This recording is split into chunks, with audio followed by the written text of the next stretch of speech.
practices. Today I still got to watch practice. I was kind of, I don't know. It seemed like the defense was flying around, the offense was flying around, but like I don't know if it was the Rocks, our scout team that I didn't like, but there's something I didn't like about today.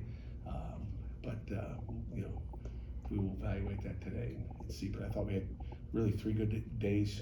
Our guys were fired up. We had had a leadership meeting in here with our guys, and I think we're in a really good place going into this game. And I think Boston College is a good football team. It's like I told our guys, like this, you can look at their record and say they're 1-2, and people can look at our record and say 2-2. But that could be a 4-0 team, and so could we. And that's what we're going into a battle. I think they're really good. I really do. I mean, they got a run game. They got, their quarterback Longer is a really good football player. I got a ton of respect for him. I think he's really good. He makes good decisions. He's decisive with the ball, gets the ball out, doesn't take a lot of sacks. Obviously, he's made mistakes, but what quarterback hasn't? It's not an easy game to play. It's a hard position on the field. But I've been impressed with the way he plays quarterback. I think he's going to be a special player in this ACC conference. What have you? Questions? I'm sorry. No, I'm done. What have you seen from Eli just over these last couple days of practice? You know what?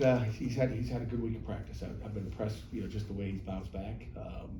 From last Saturday, I feel good. I mean, just a little bit more. Step. And I think sometimes when you get pulled, that maybe things change a little bit, and maybe it was a good thing. How's Eli starting on Saturday? Yes, sir.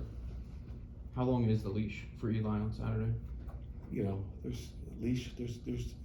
There's a regular old leash. And again, I've got it's a pretty long leash. But you have to play it. But here's the one thing. Quarterbacks are going to get all the criticism. When you lose, and they're going to get all the praise when you win. I mean, and we know both of them are too much of each. There's multiple reasons. Okay, on offense, defense, special teams. Okay, and elsewhere. Okay, if you guys can figure that one out, the elsewhere. So there's plenty of reasons for not winning football games, and it doesn't always lie with the quarterback. It's everybody around them, and you know what? Everybody's got to step up. If you're receivers aren't playing good, well, the run game better step up. If the quarterback's not playing good and not throwing them good, then better run game better be better too. All those different factors. It's coaches, it's players, it's everybody. We all take responsibility. We all point the thumb at ourselves, and that's my job to get it right. So I'm looking forward to that noon at Saturday, playing a really good football team, and playing 4 quarters of football and finishing that game. Pat, did you see? That's been the emphasis all week. Did you see the other 2 step up their game? The other 2 quarterbacks. Yeah, I mean, they just get limited reps, right? I mean, but they, we got a lot of faith in Cole. We got a lot of faith in Mason. I've said that since August 1st, whatever that date was, July 30th that we came to camp. So we got a lot of faith in both those guys, and we've seen all 3 of them play this year. I think it was after Central Michigan, but Cade told us, talking about Eli and some of the early interceptions that he threw, that Eli would come off the field and just immediately seem to grasp what he did wrong on those interceptions. He's done that all year. He's been great on the iPads. I mean, the iPads are great.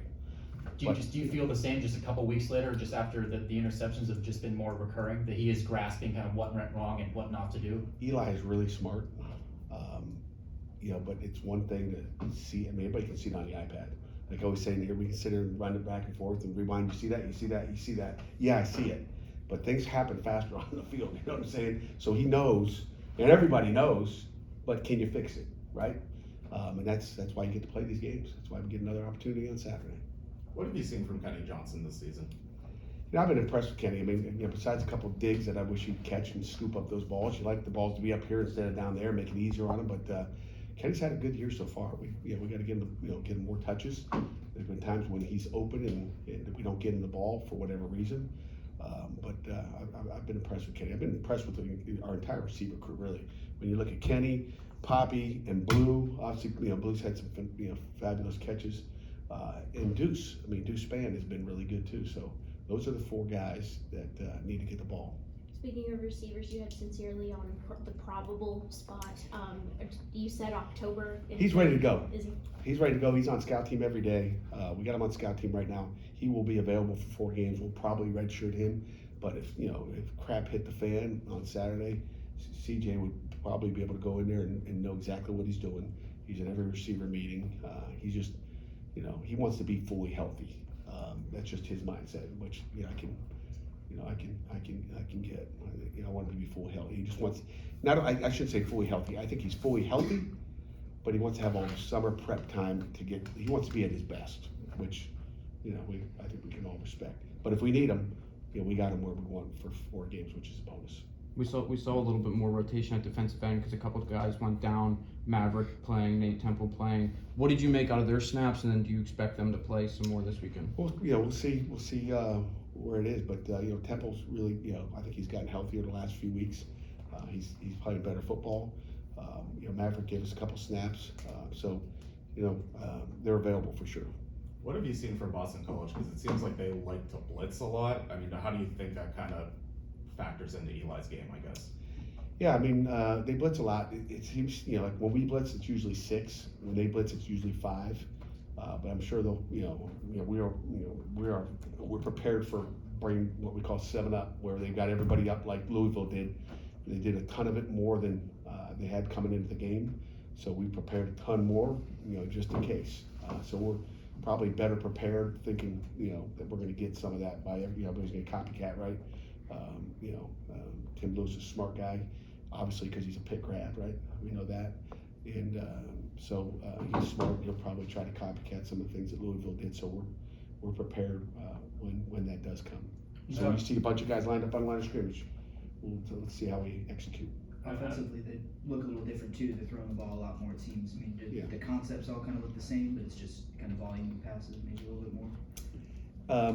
Say it again, Steven. Like, is it like, you know, are their passing concepts familiar stuff, or have they done different things to make this passing offense go a little bit? you know what? They are simple but complex. Okay. I just think they do a really good job in the passing game. Obviously, you know, they're 4th in the country in passing offense. Longer, you know, he's the one that makes it go, but I think they keep it simple with what he does. They got these probably 5 favorite concepts that they love. Okay, but when they line up, you're not going to see it. They're going to motion to it. They're going to shift the back and motion. They're going to do a little bit of both to kind of get you tricked. They try to trick your eyes. Our guys got to be really good. Their safety's got to be really good with what we see this week. You know, the safeties will be the players of the game based on what we're seeing and what we're doing. If we can handle this pass offense, and again, no one's shut them down yet in the passing. You know, they're averaging 300 yards a game passing. So, you know, if we can hold them at 250, I'll be fired up.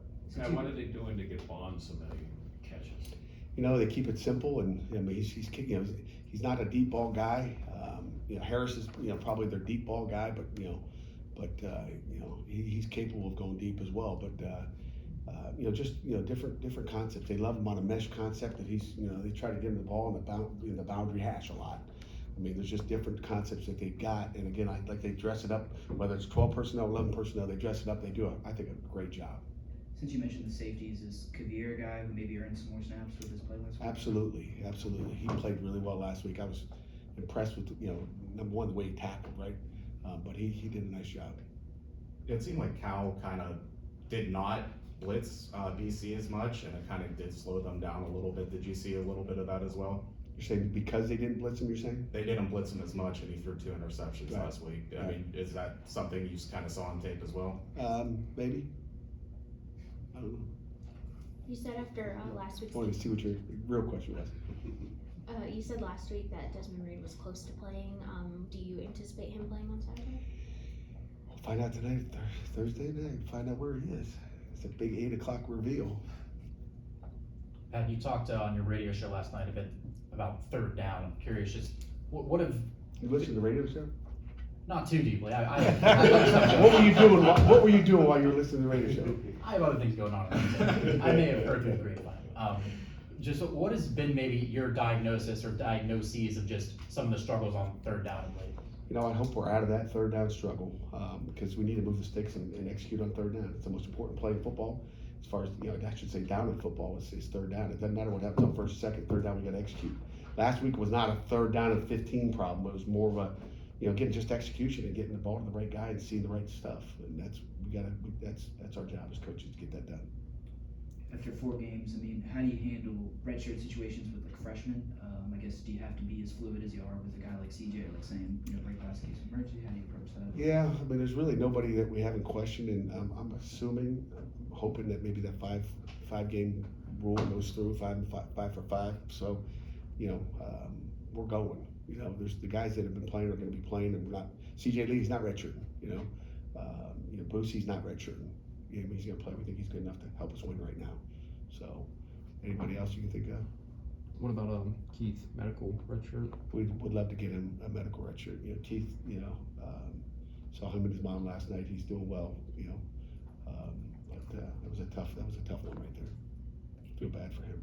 We kind of talked about the third down struggles, but I think in the red zone, you guys have only scored touchdowns on 11 of 21 trips. What do you think are the breakdowns there? When we throw it to the other guy, that's usually most of the breakdowns there. We got to do a better job running it when we get down there, but when we throw it, we got to be smart with the ball. Anything else? Okay.